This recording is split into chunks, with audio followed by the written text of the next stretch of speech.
नवनिर्मित रविशंकर शुक्ल स्टेडियम में वसूले जा रहे अतिरिक्त शुल्क के विरोध में कांग्रेस का प्रदर्शन। कांग्रेस नगर अध्यक्ष सौरभ नाटी शर्मा ने स्मार्ट सिटी नगर निगम और महापौर जगत बहादुर अन्नू पर निशाना साधते हुए स्टेडियम में आने जाने वाले लोगों, खेल प्रेमियों से अवैध वसूली करने के आरोप लगाए और कहा कि सिर्फ 3 दिन की वॉक करने के लिए 354 रुपये की रसीद काटी जा रही है। अगले महीने से इस फीस में इजाफा कर दिया जाएगा, जिसका विरोध करते हुए तत्काल प्रभाव से वसूली बंद करने की मांग की गई। ये आप देखें 354 रुपये वॉकिंग, सिर्फ चलने के लिए आपको 354 रुपये देने, और वो सिर्फ 3 दिन तक। मई से ये 1100 रुपये हो जाना है। फर्ज करिए कोई गरीब आदमी को कोई बीमारी हो जाती है, डॉक्टर उसको सलाह देता है कि तुमको रोज चलना है, इतने कदम चलना है। सड़क पे चढ़ेगा, दुर्घटना का शिकार होगा, इधर अगर चलेगा तो 1100 रुपये से उसकी जेब काट दी जाएगी। यहाँ पर जब हम लोग आए, स्मार्ट सिटी का कोई भी नुमाइंदा यहाँ नहीं था, ठेकेदार अपनी सीट छोड़ के भाग गया। कम से कम 700 लोगों की यहाँ पर रसीद काट दी गई है, और जो बच्चे अंदर खेलने जा रहे हैं उनके माँ बाप को यहाँ पर बंधक बना के रखा है कि आप इस स्टेडियम के अंदर एक कदम भी नहीं रख सकते बिना आप रसीद कटाए हुए। जिस जन सुविधा की चीज़ जो हमारे पैसे से बनी है, उस जन सुविधा में जिस तरीके से पाबंदी लगाई जा रही है, उसका हम लोग विरोध कर रहे हैं। शहर में हुए विस्फोट में जनहानि के बाद जागा प्रशासन। हाल ही में कबाड़ गोदाम में हुए विस्फोट के बाद जिला कलेक्टर दीपक कुमार सक्सेना के आदेश अनुसार पूरे शहर भर में स्क्रैप और प्लास्टिक गोदामों और होटल्स में फायर सेफ्टी की जांच की जा रही है, जिसके तहत आज अनवरगंज हनुमानताल में स्क्रैप गोदाम में जांच की गई, जिसमें कई गोदाम में पाए गए एक्सपायर सिलेंडरों को रिप्लेस करवाया गया और बिजली संबंधित लापरवाहियों और अवैध अतिक्रमण पर निर्देश दिए गए। वहीं की जा रही कार्यवाही के दौरान एसडीएम पनागर और सीएसपी मढ़ोताल की टीम ने संयुक्त कार्यवाही में मढ़ोताल में 300 लीटर अवैध ज्वलनशील पदार्थ जब्त किया और आरोपी के विरुद्ध कार्यवाही की गई।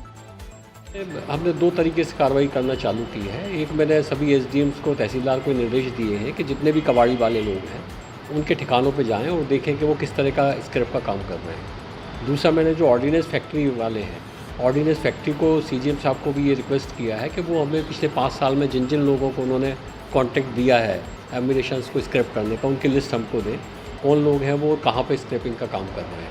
उसकी भी हम लोग जांच करेंगे कि मौके पे जो स्क्रैप कर रहे हैं वो प्रॉपर्ली कर रहे हैं कि नहीं कर रहे हैं।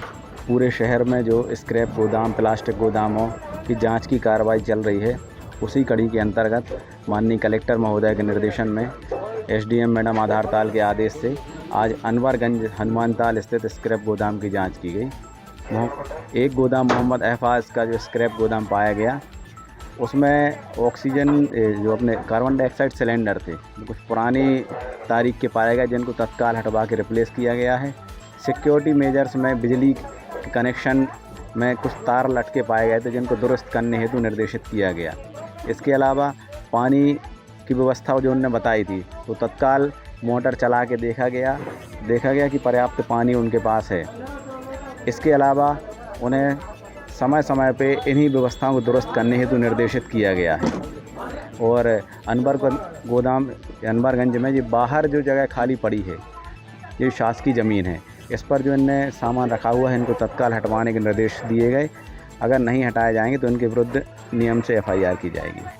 ये पुलिस अधीक्षक महोदय के निर्देशन में अभी एक कबाड़ में विस्फोट हो गया था, जिससे जनधन की हानि हुई है। उस परिप्रेक्ष्य में जो है जिले के कबाड़ की जितनी गोदाम है उनको चेक करने के निर्देश प्राप्त हुए थे। और एसडीएम पनागर और सीएसपी मढ़ोताल की संयुक्त टीम के द्वारा कल चेकिंग के दौरान जो है NI ट्रेडर्स एक सेंटर है मढ़ोताल थाना क्षेत्र में, वहाँ पर एक ज्वलनशील पदार्थ डीजल करीब 300 लीटर पाई गई थी, अवैध रूप से रखी हुई। उसके जो है थाना मढ़ोताल में धारा 285 के तहत अपराध दर्ज कर उसकी विवेचना की जा रही है, और उसकी जो आरोपी है उसकी भी गिरफ्तारी हो चुकी है।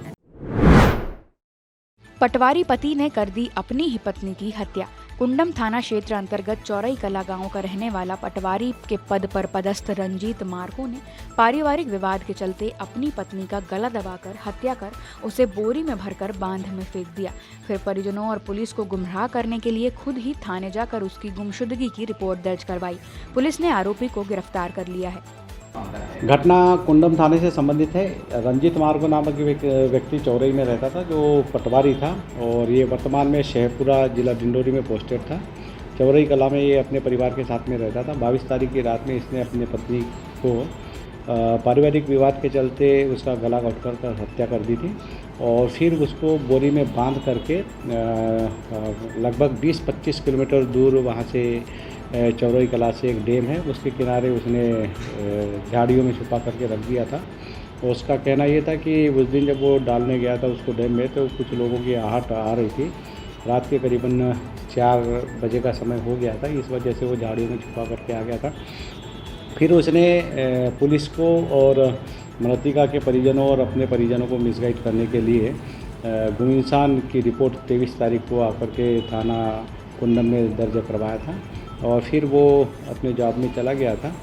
और रात के समय में 23 तारीख को उसने उस डेड बॉडी को जिस को बोरी में छुपा करके रखा था झाड़ियों में, उसने 23 तारीख की रात में जाकर के डैम में गहराई में डाल के आ गया था।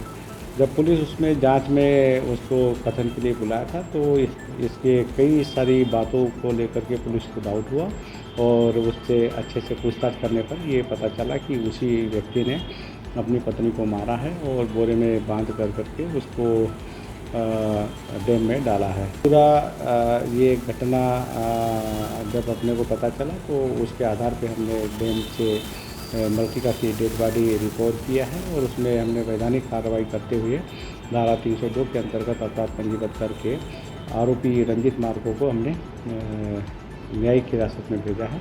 मामला अभी इन्वेस्टिगेशन में है और एविडेंस जो भी आएंगे उसके अकॉर्डिंग हम कार्रवाई करेंगे। प्रारंभिक रूप से जो इसमें विवाद का कारण आया पारिवारिक कारण है, इसी के चलते विवाद हुआ है।